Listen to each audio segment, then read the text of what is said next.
नाका ते बोंबले हनुमान चौक ह्या रस्त्याविषयीचा हा प्रश्न आहे. मी एक 6 महिन्याखाली उपोषण केलेलं होतं. त्याचं लेखी नगराध्यक्ष, नगर बांधकाम सभापती आणि CO मॅडम यांनी मला लेखी दिलं की 4 महिन्यात रस्ता चालू करू म्हणून. पण आजपर्यंत रस्त्याचं कुठलंही काम झालेलं नाही किंवा काहीच केलेलं नाही त्यांनी. आणि मी यांना 4 महिने कंटिन्यूमध्ये महिन्याला एक स्मरणपत्र दिलेलं आहेत. आजपर्यंत त्यांना 10 स्मरणपत्र झालेत माझे. तरी यांनी कुठलाही शेवटचं माझं निर्णय आहे की आज यांनी न लक्ष देण्यामुळं मी आत्मदहन करणार आहे. 15 ऑगस्टला पालकमंत्री यांच्यासमोर आत्मदहन करणार आहे.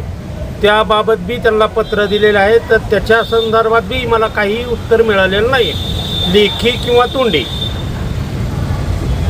काय समस्या आहे त्या भागामध्ये? समस्या म्हणजे तिथं रोड नसून खड्डे आहेत सगळे.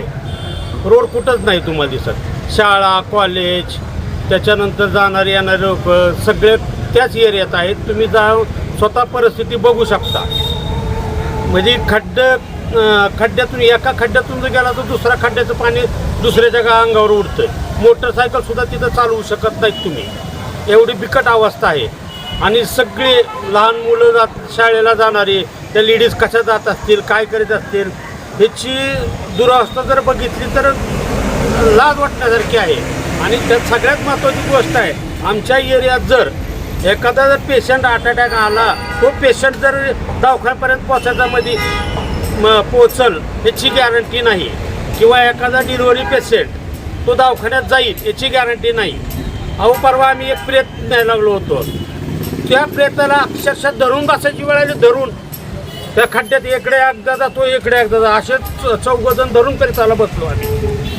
म्हणजे एवढी बिकट अवस्था आहे. तरीसुद्धा ही नगरपालिका त्या रोडविषयी कशामुळे एवढी उदासीन आहे हे मला माहीत नाही. आणि विशेष मध्ये राणादादा पाटील यांनी मला 2 महिन्यात हे काम पूर्ण करू असं टेक्स्ट मेसेजवर सांगितलेलं आहे. आणि त्यावेळेसही उपोषण त्यांच्या शब्दावर आपण मागे घेतलं होतं. त्याच्यानंतर बी मी त्यांना महिन्याला स्मरणपत्र सगळ्याला पाठवलेत. विशेष म्हणजे पालकमंत्री असू द्या, कलेक्टर साहेब असू द्या, त्याच्यानंतर राणादादा, ओमराजे, त्याच्यानंतर कैलास पाटील, या सगळ्यांना स्मरणपत्र दिलेले आहेत. आजपर्यंत मी 10 स्मरणपत्र दिलेले आहेत. तर त्याचा काहीही मला उत्तर होत नाही. आणि विशेष म्हणजे तुम्हाला आणखी एक तुमच्या लक्षात येईल गोष्ट की परवा मी एक शेवटचं आत्मदहनाचं स्मरणपत्र द्यायला गेलो. तर राहुल काकडे आणि अभिजित काकडे हे दोघं जण होते. CO मॅडम नव्हते, अध्यक्ष मॅडमची तर आजपर्यंत भेटच नाही माझी. तर त्यांचे चेहरे की स्मरणपत्र कुठलं, निवेदन कुठलं होतं की आत्मदहनाचं, पण त्यांचे चेहरे असे होते की त्यांना वाटायला लागलं की आपल्याला कुठंतरी उद्घाटनाला बोलवायलेत. अशा परिस्थितीमध्ये त्यांचे हसरे चेहरे बघून मला सुद्धा आश्चर्याचा धक्का बसला की एखाद्या एवढ्या सेन्सिटिव्ह विषय असताना एवढी निष्काळजी कशी वागू शकते ही आज एक लक्षात घ्या. लोकांनी निवडून दिलेले हे पदाधिकारी आहेत किंवा लोकांच्या सेवेसाठी आहे ती. पण ही त्या गोष्टी तर सोडून द्या, पण यांच्याच आयुष्यारामात ही आहेत. त्यांना लोकांचं काही घेणं देणं नाही. आता दुसरी गोष्ट म्हणजे मला आत्तापर्यंत SP ऑफिस, पोलीस स्टेशन आणि शहर पोलीस स्टेशनचे PSI यांनी भरपूर मला आत्तापर्यंत मला कन्व्हिन्स केलं की बाबा तुम्ही हे आज टोकाचा निर्णय घेऊ नका. मी पहिले SP मॅडमचं आणि पोलीस प्रशासनाचा आभार मानतो. त्यांनी मला जेवढं सहकार्य करायचं तेवढं केलेलं आहे. आज एक लक्षात घ्या की माझी मजबुरी आहे की मी आज 8 महिने झाले यांना झटतोय बाबा ह्याच्यातून कुठला तर निर्णय निघावा. हा त्या एरियात आम्ही 50 वर्ष झालं राहतो. 50 वर्षात आमची वडिलाची पिढी गेली, आमची पिढी जायची वेळ आली, तरी ह्या रस्त्याचं काम होऊ शकत नाही अजूनपर्यंत. म्हणजे ही किती निष्काळजी आहे ती. आता आमदार डॉक्टर साहेबाच्या काळातले आम्ही आहोत.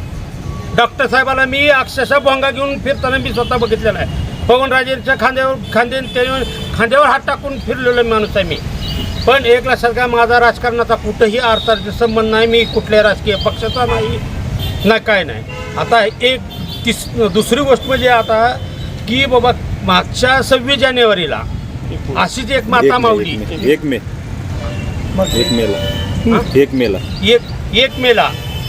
मेला अशीच एक माता माऊली की बाबा आत्मधन करताना मयत झाली. तर ही आपल्या कार्यकाळात कलेक्टर साहेबांच्या कार्यकाळात झालेला आहे. आता हीच घटना पुन्हा व्हावी अशी कलेक्टर साहेबांची इच्छा आहे का?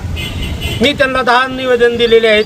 त्यांनी एकदा बी नाही निवासी अधिकारी त्यांना मी एकदा समक्ष भेट दिलेली आहे, पण कुठलाही त्यांच्याकडून बी प्रतिसाद मिळत नाही मला. आज पालकमंत्रीचे पी आहेत, त्यांना कित्येक वेळेस भेटलो, त्यांच्याकडून पाठपुरावा करायचा प्रयत्न केला, पण कुणीही आत्तापर्यंत दखल घ्यायला तयार नाही. आणि फक्त श्रेय लाटण्यासाठी हे सगळा प्रकार चालू आहे. आणि ही ह्यांच्या राजकारणाच्या मतभेदामुळं आमच्या एरियाचा 50 वर्षाला विकास थांबलेला आहे. आमच्या एरियात कुठंही रोड नाही आहे. आणि मेन बोंबले हनुमान चौकापर्यंतचा त्या रोडला कुठंही बायपास नाही आहे. तो एकच सिंगल रोड आहे. त्याच्यामुळे प्रशासनाला की बाबा मी मेल्यानंतर हा रोड करणार आहेत का?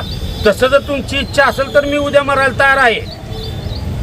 मी मरतो, त्याच्याबद्दल मला काही मत नाही, पण त्याची दखल तुम्ही बाबा ही प्रथा पाडावी का आपल्या जिल्ह्याला प्रथा पाडावं का? 1 मेला एक झालेला, आता 15 ऑगस्टला करायचं का? पुन्हा 26 जानेवारीला ती प्रकार घडणार आहे. मग किती दिवस ही चालणार आहे ह्याचं? आणि एक विशेष म्हणजे मला मागच्या वेळेस यांनी जिल्हा नगरपालिका अध्यक्ष आणि CO मॅडम आणि ह्यांनी लिखी दिलं, त्याचा काही उपयोग झाला नाही. त्यांनी कुठलेही शब्द पाळलेला नाही. आज जर त्यांना माझं आंदोलन स्थगित करायचं असेल तर त्यांनी कलेक्टर साहेब आणि पालकमंत्र्यासमोर मला लेखी आश्वासन द्यावं. मी माझं आंदोलन मागे घेईल. आणि ह्या सगळ्यासाठी मी सगळ्याचा आभार मानतो. आणि सगळ्या पोलीस प्रशासनाचा